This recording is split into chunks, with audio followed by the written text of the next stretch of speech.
Good morning, students. Welcome to the physics class. This is Digvijay Singh. We are still continuing with the same chapter, light, refraction,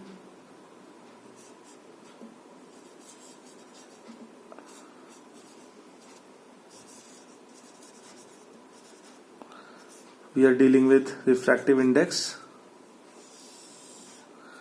यहाँ पे हमारे इतने topics हो चुके हैं. There are few things which I have just kind of मैंने वो text book में आपके देखा तो मुझे समझ में आया. कुछ एक दो चीजें रैंडमली इधर या इधर एक दो चीजें कुछ रह गई हैं, तो मैं आपको जस्ट वो समझाना चाहता हूँ.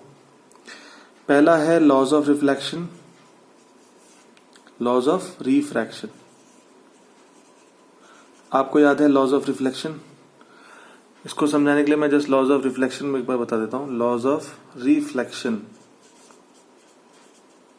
रिफ्लेक्शन के क्या लॉज थे? Angle i is equal to angle r, पहला. दूसरा क्या था? Incident ray, refracted ray and normal, all three lie in a same plane. ठीक है, तो ये लॉज ऑफ रिफ्लेक्शन थे, ये आप पढ़ चुके हैं. लॉज ऑफ रिफ्रैक्शन क्या है? जो ये सेकेंड लॉ है, ये यहां का पहला नियम है. Incident ray, refracted ray and normal, all lie in a same plane. और जो दूसरा लॉ है वो क्या है, मैं बताता हूं आपको,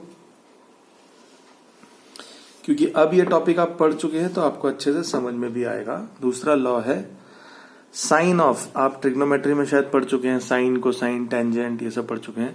तो sine of angle i incident ray, sine of angle of incidence to the ratio of sine of angle of refraction is always a constant, is always a constant.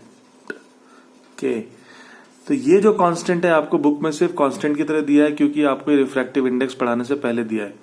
पर हमें पता है sine i by sine r is refractive index ईटा.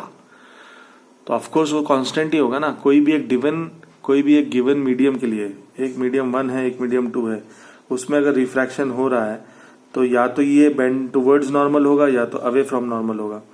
दोनों refraction होने के लिए इसका ईटा तो कांस्टेंट ही होगा. तो इसलिए for a refraction sine i by sine r is always a constant. तो ये आपका लॉज ऑफ रिफ्रैक्शन था. तो लॉज ऑफ रिफ्रैक्शन क्या है, फिर से रिवाइज कर लेते हैं. तो जैसे लॉज ऑफ रिफ्लेक्शन में दो लॉज थे. पहला था angle of incidence is equal to angle of reflection and incident ray, reflected ray and normal lie in a same plane.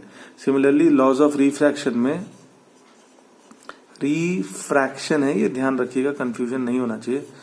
Refraction का पहला लॉ है incident ray, refracted ray and normal, all lie in a same plane. ये तीनों lie in a same plane. And second law है sine of angle I, that is incident angle of incidence, and sine of angle R, that is angle of refraction, is always a constant and this constant is eta. ये हमें पता है, this constant is eta, refractive index. तो ये law of refraction था जो हम लोग थोड़ा सा